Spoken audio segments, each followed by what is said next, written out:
Hello, beautiful people, and welcome back to Your Story's Not Over, You're Still Writing It. This is your host, Erin. So, guys, today we're going to talk about petty and what petty means. On today's episode, though, it's not just going to be me. I have one of my dearest friends, Miss Jamie Moreland. Hey, Jamie, how are you? Good. Thank you for joining me. I thought it would be easier to do an episode on something such as petty with another person because petty is not something that is easy for one person to describe. A matter of fact, what do you think of the word petty? Like, what does that mean when someone says they're being petty? What do you account that as? Often it's childish, it's unnecessary comments directed at another person, something that could have been handled differently. It's just petty. So, would you say that petty would fall in the same category as anger? Understanding that mad is normal emotion and anger is an extreme.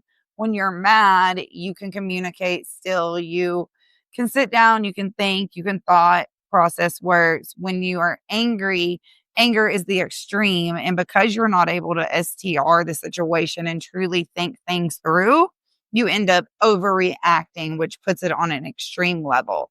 Would petty fall somewhere in between mad and extreme or more on the extreme? Where do you think with that? Fall in the extreme anger, it could, but to me, a lot of times petty is vindictive. Okay. So that's on a whole different level. It's not a mad, it's past anger where you're no longer upset. The scenario no longer even really was handled or existed. And now we are just being vindictive. Okay. And childish. Good. So, what are some things that people do that you would consider petty? For example, blowing smoke in somebody's face that you know doesn't. Okay. And not when you're not being joking, just the irritating part. I liked you said that because people do joke differently with different people. So you're saying like doing something to irritate someone on purpose. Okay, I'm liking that. What else do you have? A couple of other ones. Things like calling and hanging up, trying to check up on something or someone. Come on, must be gross. Yeah. You want to know if they're there? Call and ask them. So is not having proper communication, can that sometimes fall in the petty in the sense of not just non-people communication, but without proper communication, things don't get solved, things don't get handled, feelings stay, and people poke. And when you're poking, do you think poking is the same thing as petty? No, Okay. I think it is. It is the same group, but it's not the same. Poking, you're generally going to make somebody mad. Okay. Petty, a lot of times, is you unintentionally hurt somebody's feelings, and instead of them talking to you about it, communication, they get butt hurt when they could have just said something.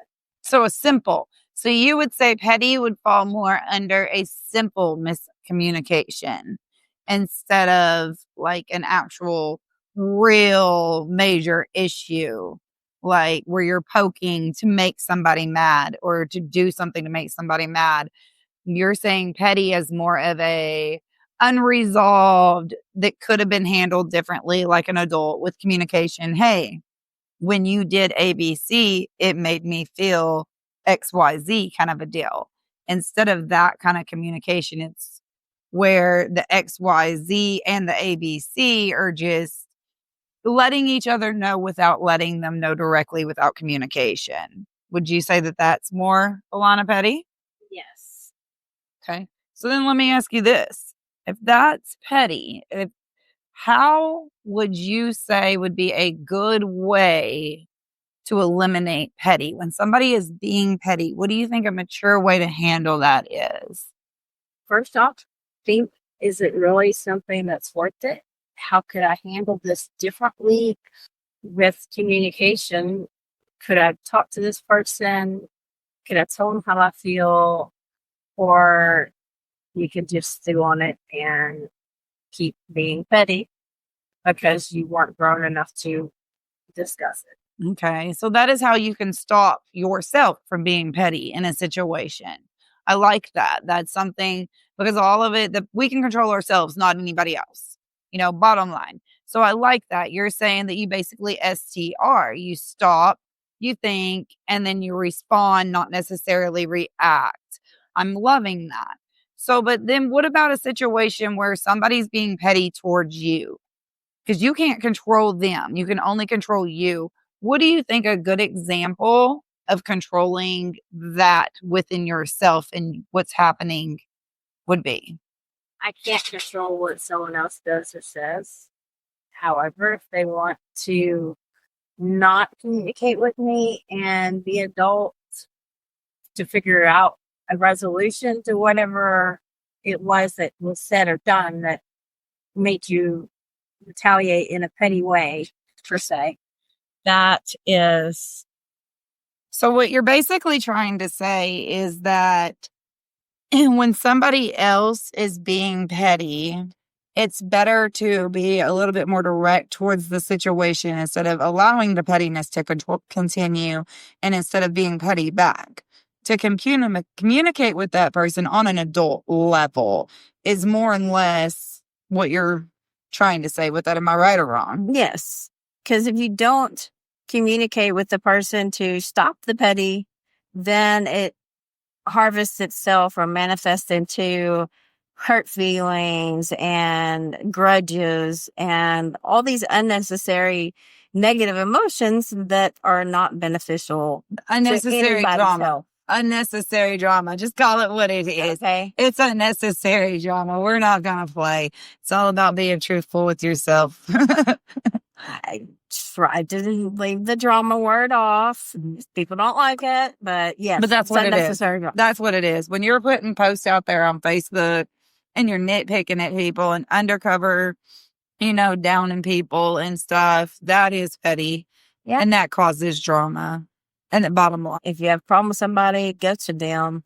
go to them. Don't Exactly. go to all your friends and your friends' friends and your friends' family and etc. before you ever even go to the person. Especially when if you still haven't gone to the person that you have the problem with and you're still manifesting the feelings, it's unnecessary. Communicate. So there you go, guys. Today, our episode is about petty. Our episode was, don't know if everybody understood that or not. I hope y'all did. But basically, what we're saying is in order to stop pettiness, communicate, period. Whether it's with someone else or through yourself, take the time, STR. Don't ever forget how freaking awesome you are. I'll catch you next time on Your Story's Not Over. You're still writing it. Peace out, guys. Thank you, Jamie. Thank you. Peace out.